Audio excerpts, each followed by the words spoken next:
Lors d'une interview, J.K. Rowling, l'auteur d'Harry Potter, a déclaré ceci.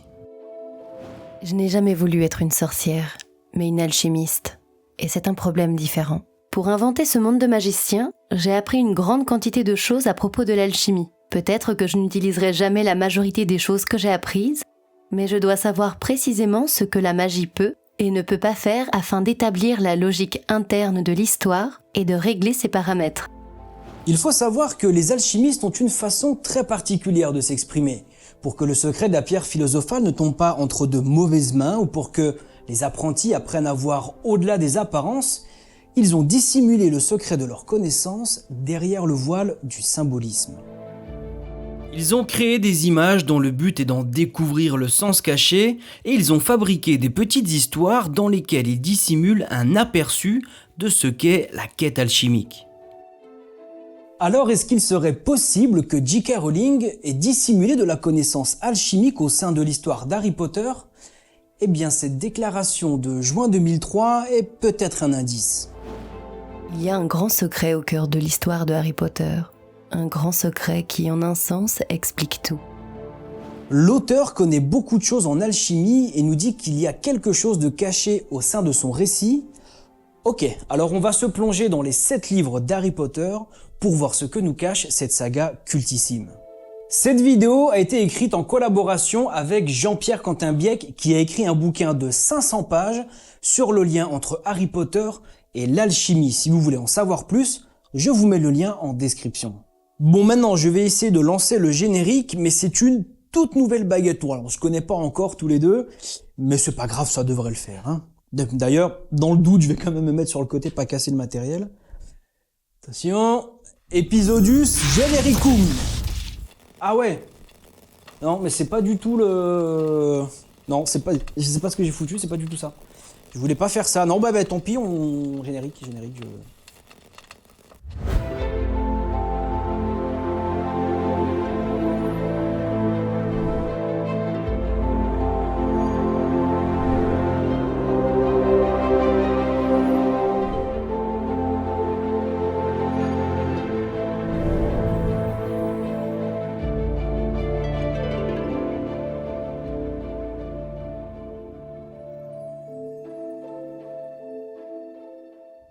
L'alchimie est une pratique très ancienne qui puise sa philosophie dans les écrits d'un certain Hermès Trismégiste. Il est apparu en Égypte au IIIe siècle avant Jésus-Christ et il est le résultat de la fusion entre Thoth, le dieu égyptien de la connaissance, et Hermès, le messager des dieux du panthéon grec. C'est une discipline qui va se développer en France pendant le Moyen-Âge et qui va atteindre son âge d'or pendant la Renaissance. L'objectif de cette quête est que celui qui s'y engage devienne la version parfaite de lui-même. Nous sommes du plomb au début de notre quête et l'objectif est de devenir aussi pur et immuable que l'or. La trame de fond d'Harry Potter se calque sur le parcours que doit suivre un alchimiste pour réaliser ce qu'on appelle le grand œuvre. Et pour que ce soit clair, voilà le voyage que nous allons faire ensemble sur les sentiers de l'alchimie. Nous devrons passer par 4 épreuves associées aux 4 éléments, l'épreuve de la terre, de l'eau, de l'air et du feu. La première épreuve est une phase de putréfaction. Nous devons plonger à l'intérieur de nous pour trouver la pierre cachée qui sera la matière première nécessaire à la quête alchimique. L'épreuve de l'eau est celle de la purification. Cette phase est celle du doute. Nous allons douter et nous questionner afin de séparer dans notre esprit les bonnes pensées des mauvaises. L'épreuve de l'air est une étape de spiritualisation. Nous devrons concentrer notre regard et notre intention sur ce qu'il y a de beau et de spirituel. L'épreuve du feu est une transformation. Nous devrons apprendre à contrôler nos passions avant de passer aux épreuves suivantes. Ces 4 épreuves sont rattachées au monde matériel et forment le socle de la quête. Nous devons trouver la matière première à l'intérieur de nous. Ensuite, nous devons purifier notre esprit en séparant les bonnes des mauvaises intentions, concentrer notre regard sur les choses belles et spirituelles. Et pour terminer, nous devons contrôler nos passions pour réaliser les 4 premières épreuves. Ensuite, il y a 3 œuvres qui sont rattachées au monde spirituel et qui forment ce qu'on appelle le grand œuvre. Il y a l'œuvre au noir, l'œuvre au blanc et l'œuvre au rouge. Le premier est une phase de dissolution pendant laquelle nous allons devoir abandonner nos émotions et nous séparer d'une partie de nous-mêmes. L'œuvre blanc est un dépouillement. Nous devrons faire remonter nos plus profonds traumatismes pour les surpasser. Pour terminer, l'œuvre rouge est une étape de coagulation. Nous devrons mourir symboliquement pour renaître sous notre nouvelle forme parfaite. Le chemin est tracé, il est temps de démarrer le voyage.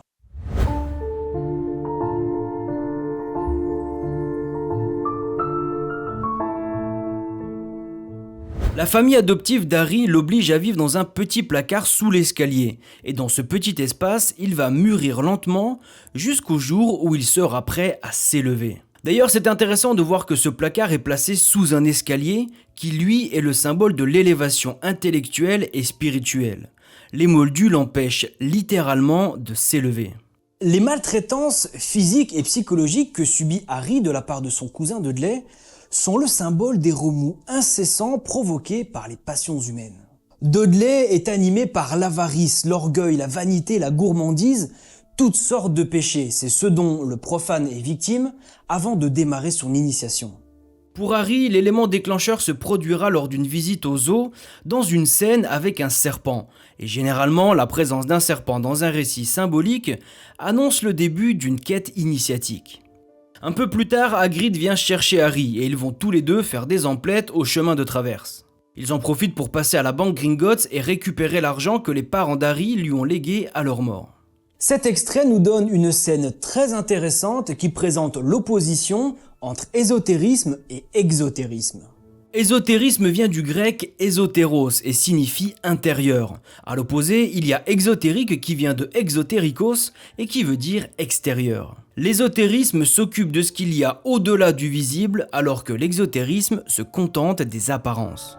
Lorsque le gobelin ouvre le coffre d'Harry, il y découvre une montagne d'or et il est absolument émerveillé par ce qu'il voit. C'est une richesse purement matérielle, perceptible par tous, c'est donc une richesse exotérique.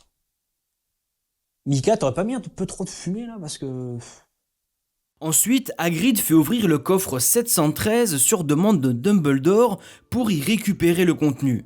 Et Harry, voyant que c'est un coffre bien protégé, s'attend à y trouver un énorme trésor. Quelle ne fut pas sa déception en voyant un tout petit paquet mal emballé.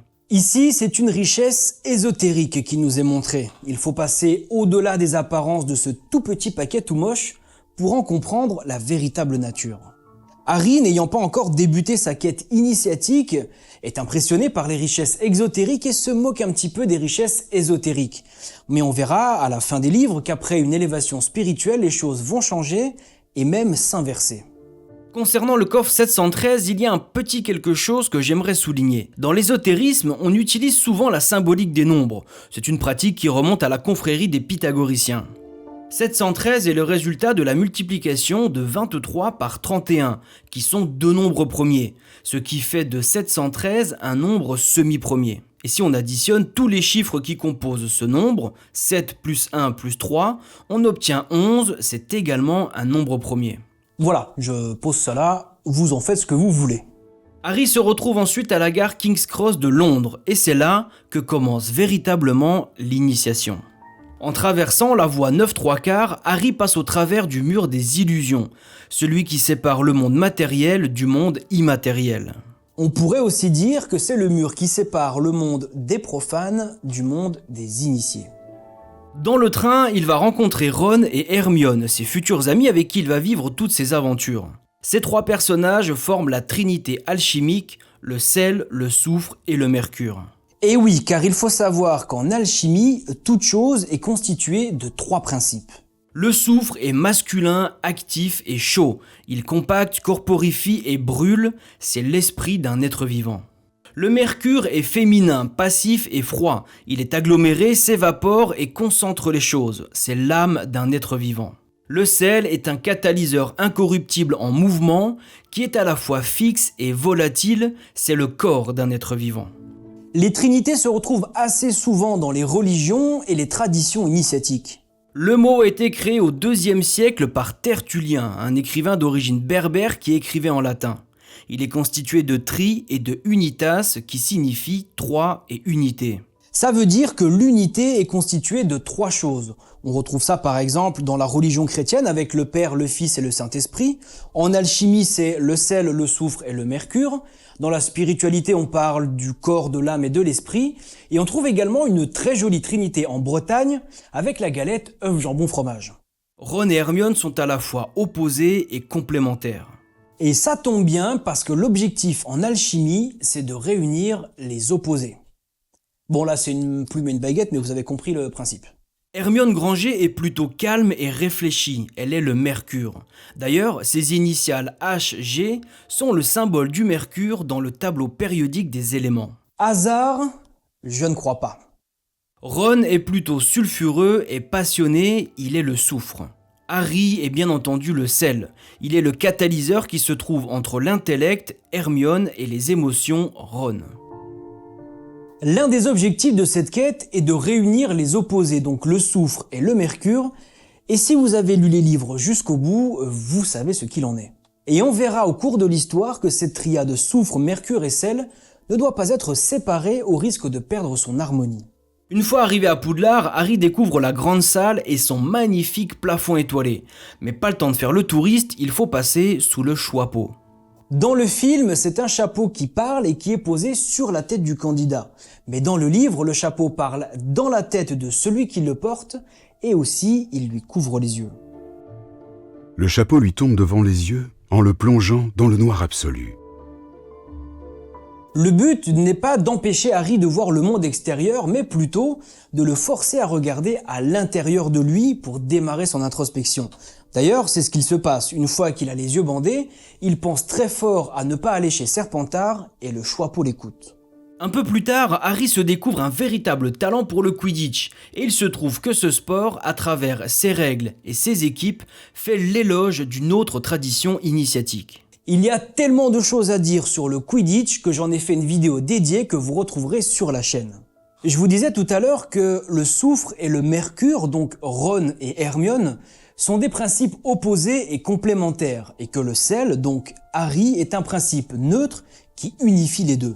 Cette trinité doit être complète pour être stable. S'il manque un des principes, l'harmonie s'en trouve menacée. Au cours de l'histoire, Ron fait une remarque désagréable à Hermione, alors elle quitte le trio en étant fâchée et vexée. Le fait de quitter violemment le trio entraîne un déséquilibre. Hermione est le mercure, elle est calme et réfléchie, elle représente l'intellect. Donc, si Hermione, le mercure, n'est plus là, il reste Ron, le soufre, et lui, il est plutôt sulfureux et passionné. Du coup, quand Harry se retrouve face au troll dans les toilettes, il se comporte de manière irrationnelle, emporté par ses pulsions émotionnelles. Il se jette dessus et essaie de le taper avec sa baguette plutôt que de jeter un sort. Le troll ne sentait pas le poids de Harry. En revanche, il sentait très bien la baguette magique qui lui était entrée droit dans une narine. Harry perd littéralement sa capacité à réfléchir. Il en oublie même la fonction première d'une baguette magique et l'utilise comme un vulgaire bout de bois. Quand l'intellect n'est plus là, les émotions prennent le dessus. Par contre, si c'était Ron qui quittait le trio, qu'est-ce qui se passerait à votre avis ? Eh bien, je vais vous répondre, chers spectateurs fougueux, mais je vais faire ça dans la dernière vidéo. Oui, mais en même temps, Ron il quitte le trio dans le dernier livre, donc voilà, va falloir patienter un petit peu. Ouais, la patience est une qualité fondamentale en alchimie. Plus tard dans l'histoire, Harry découvre une cape d'invisibilité et s'en sert de façon surprenante pour un enfant. Au lieu de faire des bêtises comme l'aurait fait n'importe quel gamin, ou comme moi je l'aurais fait, il s'en sert pour se rendre à la bibliothèque. C'est plus que c'était à la jeunesse. Harry se sert de la cape pour une quête de connaissances et non pour de mauvaises raisons. Alors si vous aussi vous voulez suivre le chemin de l'alchimie, il va falloir partir en quête de connaissances et arrêter les bêtises. Ensuite, l'alchimiste doit passer par une étape indispensable sur la voie, le vitriol.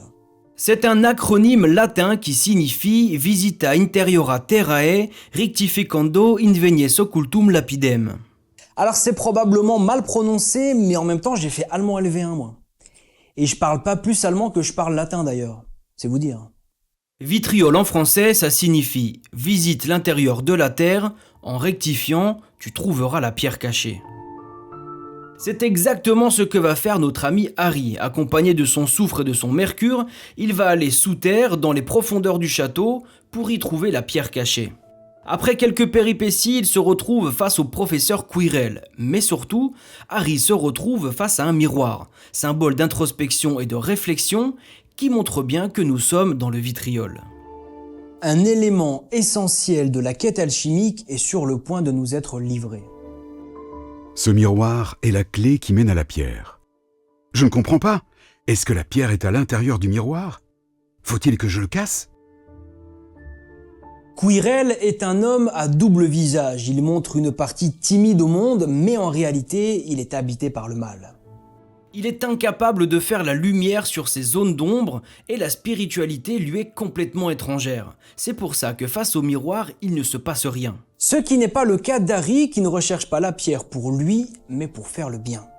Il trouve la pierre dans sa poche et c'est un enseignement très important de la quête alchimique. La pierre est en nous et ce qu'on pense trouver à l'arrivée se trouve en réalité au départ.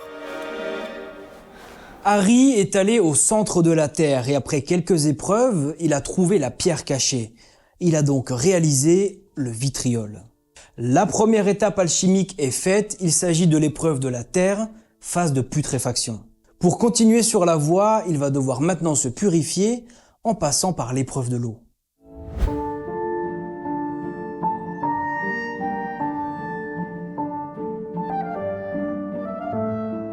L'eau est un élément ambivalent. Elle est à la fois indispensable pour la vie et en même temps, elle a une capacité destructrice incroyable. C'est pour ça qu'en alchimie, l'eau est utilisée pour la purification. Elle peut détruire ce qu'il y a de mauvais et en même temps purifier ce qu'il y a de bon pour le rendre encore meilleur. Au début de l'intrigue, les pensionnaires de Poudlard découvrent un mystérieux message écrit sur les murs. La chambre des secrets a été ouverte. Ennemis de l'héritier, prenez garde!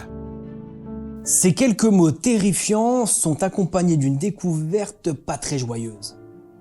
Une étrange flaque d'eau près de l'inscription reflète la silhouette inanimée de Mystaigne, la chatte du concierge pendue par la queue à une torchère.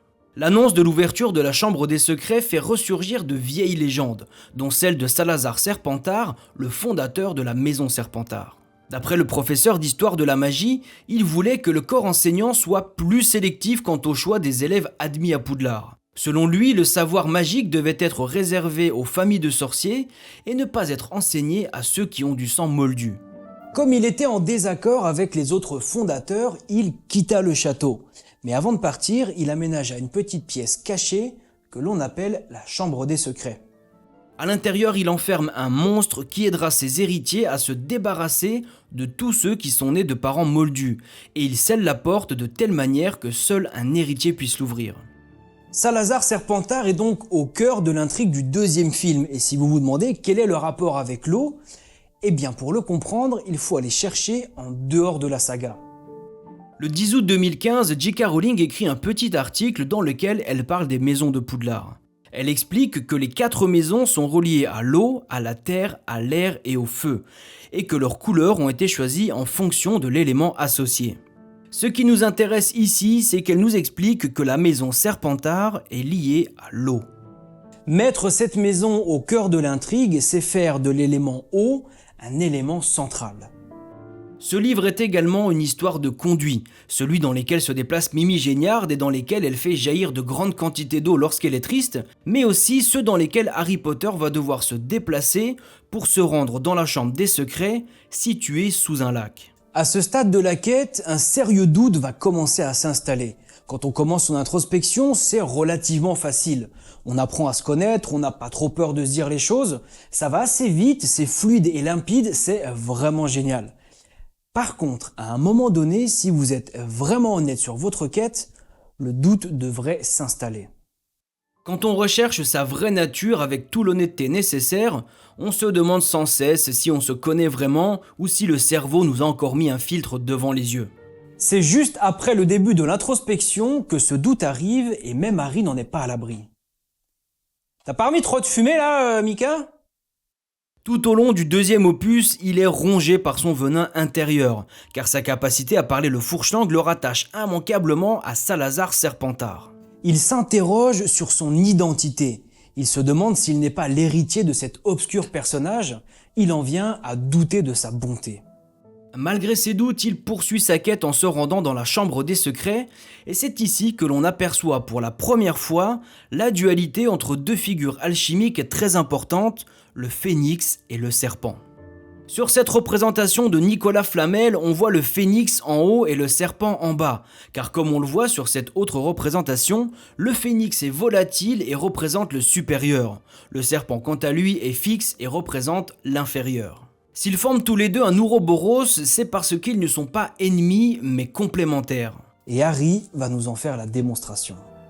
Dans un premier temps, il va se faire mordre par le basilic et son venin va se répandre dans ses veines. C'est un liquide chaud et corrosif qui va brûler les impuretés et c'est l'eau des larmes du phénix qui va venir purifier Harry. L'eau a un pouvoir destructeur et purificateur, à l'image du basilic et du phénix. Le venin du premier dissout les impuretés et l'eau du second nettoie et purifie.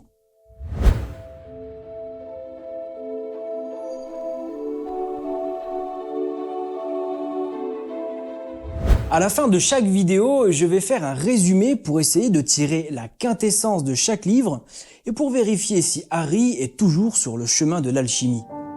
Le premier livre, Harry Potter et la pierre philosophale, est placé sous le signe de la Terre. C'est une étape de putréfaction. Harry a réalisé le vitriol, c'est-à-dire qu'il est descendu au cœur de la Terre pour trouver la pierre qui était dans sa poche, car la matière première de la quête alchimique se trouve en nous. Le deuxième livre, Harry Potter et la chambre des secrets, est placé sous le signe de l'eau et c'est une étape de purification. Cette phase de la quête alchimique est celle du doute. Dans l'étape précédente, on a trouvé la matière première mais on ne sait pas vraiment quoi en faire. On se demande si on est légitime ou non et rien n'est certain à ce moment du chemin. Dans le livre, Harry se pose beaucoup de questions, notamment parce qu'il vient de découvrir qu'il sait parler le fourche-langue. Le fait de douter nous permet de séparer les bonnes et les mauvaises pensées, ce qui est nécessaire avant de passer à l'étape suivante. Les deux premières phases sont accomplies. Harry doit désormais continuer son chemin vers les épreuves de l'air et du feu.